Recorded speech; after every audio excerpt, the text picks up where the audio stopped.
لا مسبب الاسباب ہے، وہ اسباب کا پابند نہیں ہے، وہ اسباب کا محتاج نہیں ہے، اسباب اس کے محتاج ہیں۔ اگر یہ یقین ہے تو اللہ پر ایمان ہے، یہ نہیں ہے تو تمہارا ایمان اسباب پر ہے، وسائل پر ہے، ذرائع پر ہے، مادیات پر ہے، اللہ پر نہیں۔ اس وقت کہاں راستہ تھا؟ کوئی راستہ تھا؟ سمندر ہے اور ادھر سے لشکر آ گیا ہے۔ کلا ان معی ربی سیہدین۔ اب دیکھیے ایمان کہہ دینا آسان ہے، ہوا معکم اینما کنتم، جہاں کہیں بھی تم ہوتے ہو اللہ تمہارے ساتھ ہوتا ہے، لیکن اس کا یقین قائم ہو جائے تو زمین و آسمان کا فرق واقع ہو جائے۔ یہی بات ہوئی حضور کے ساتھ۔ غار ہے، چھپے ہوئے ہیں محمد رسول اللہ اور آپ کے وہ یار غار ابو بکر صدیق رضی اللہ تعالی عنہ۔ اقبال نے حضرت ابو بکر کی شان میں چند اشعار کہے صرف، لیکن واقعہ یہ ہے کہ بھاری بھاری نظموں پر اور قصیدوں پر بھاری ہے، طویل ترین نظمیں اور قصیدے ہوں ان پر بھاری ہے۔ ہمتیں ابو بکر کی ہمت جو ہے، کشت ملت را جو ابر، جیسے بارش سے کھیتی اپجتی ہے، ابو بکر کی ہمت اور عزیمت اس امت کو اسی طرح سینچنے والی ہے۔ ثانیے اسلام و غار و بدر و قبر، وہ دوسرے تھے اسلام میں، دوسرے پہلے کون تھے؟ انا اول المومنین، حضور فرماتے ہیں سب سے پہلا ایمان لانے والا میں، دوسرے ابو بکر۔ ویسے ہمارے ہاں یہ چلتا ہے اختلاف، حضرت علی پہلے ہیں کہ حضرت ابو بکر پہلے ہیں، لیکن اس میں بڑی خوبصورت تطبیق قائم کی ہے علماء نے اور بہت صحیح ہے۔ چار کے بارے میں فیصلہ ہی مت کرو کہ کون پہلے ہے، ان کی ایک عجیب تقسیم کر دی ہے۔ آزاد مردوں میں، بالغ مردوں میں سب سے پہلے ابو بکر، بچوں میں سب سے پہلے علی، خواتین میں سب سے پہلے خدیجہ، اور غلاموں میں سب سے پہلے زید ابن حارثہ۔ بڑی پیاری تقسیم ہے، یہ چاروں ہی پہلے ہیں، ہر ایک کے لیے اولیت ہے۔ اور واقعہ یہ ہے کہ اگر زمانی اعتبار سے تعین ہوگا تو پہلے خدیجۃ الکبریٰ آئیں گی رضی اللہ تعالی عنہ۔ کسی اور سے بات کرنے کی نوبت بعد میں آ سکتی ہے، پہلے تو اہلیہ محترمہ سے بات ہوئی، آتے ہی پہلی وحی ہوئی ہے، ابھی تبلیغ کا حکم نہیں تھا۔ کس کو بتایا واقعہ؟ ابھی اپنی نبوت کی تبلیغ کا تو حکم ہی نہیں آیا۔ واقعہ کس کا ہے؟ وہ خدیجہ کا ہے۔ جب کہا ہے کہ خشیت علی نفسی، مجھے اپنی جان کا اندیشہ ہے، تو کیا جواب دیا خدیجہ نے رضی اللہ تعالی عنہا؟ وہ صدیقۃ الکبریٰ ہے۔ صدیقات جو ہے خواتین، ان میں چوٹی پر خدیجۃ الکبریٰ ہے رضی اللہ تعالی عنہا، اور صدیق جو مرد ہیں ان میں صدیق اکبر ہے ابو بکر صدیق رضی اللہ تعالی عنہ، لیکن صدیقات میں چوٹی پر۔ جب حضور نے فرمایا خشیت علی نفسی، کیا فرمایا؟ کیا عرض کیا؟ کیسے تسلی دی؟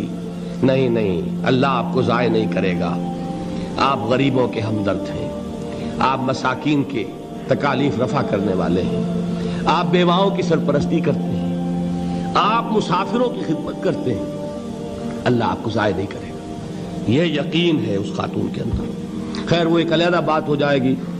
میرے دل پر حضرت خدیجہ رضی اللہ تعالی عنہ کی شخصیت کا بڑا گہرا نقش ہے، جو وہ کوئی اور ہی وقت اور موقع ہوا تو بیان ہوگا۔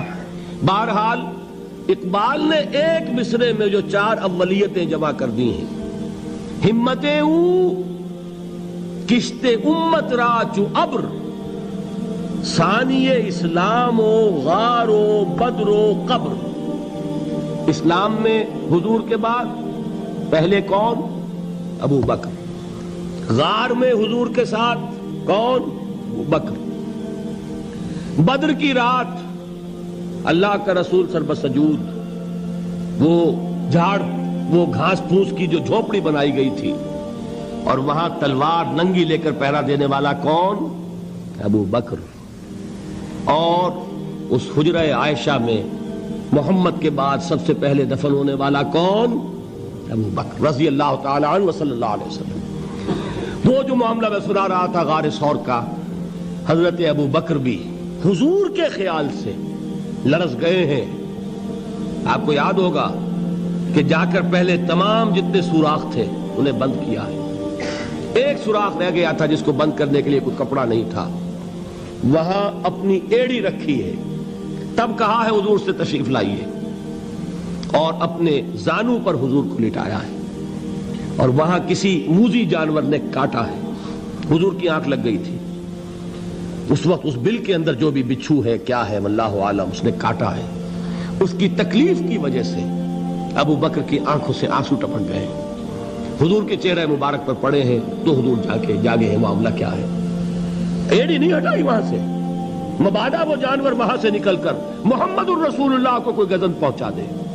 ابو بکر کی ایڑی ہے, جس طرح چاہے کھا لے, ختم کر دے, جان نکل جائے تب کوئی آنچ آئے محمد پر تو آئے, لیکن جیتے جی نہیں.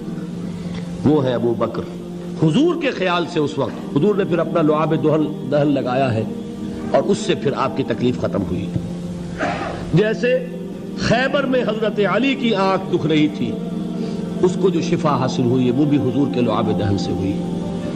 تو بہرحال اس وقت انہوں نے کہا ہے کہ اے نبی یا رسول اللہ, اگر اس وقت ان میں سے کسی نے غیر ارادی طور پر بھی اپنے قدموں کی طرف جھانک لیا تو پکڑے جائیں گے. کیا جواب تھا اللہ کے رسول کا؟ لا تحزن ان اللہ معنا. اللہ ہمارے ساتھ ہے, کیوں گھبراتے ہو ابو بکر؟ یہ ہے ایمان باللہ. میرا مالک اللہ, میرا رازق اللہ, میرا محافظ اللہ, میرا مددگار اللہ, میرا پشت پناہ اللہ, میرا دوست اللہ. یہ دوستی ہے اللہ کی جو لب لباب ہے, حاصل ہے ایمان کا. اسی کا نام ولایت ہے. اولیاء اللہ کے سروں پر سینگ نہیں ہوتے. جس کے دل میں ایمان راسخ ہو چکا ہو وہی اللہ کا ولی ہے. جسے اللہ پر یقین ہو چکا ہے وہی اللہ کا ولی ہے.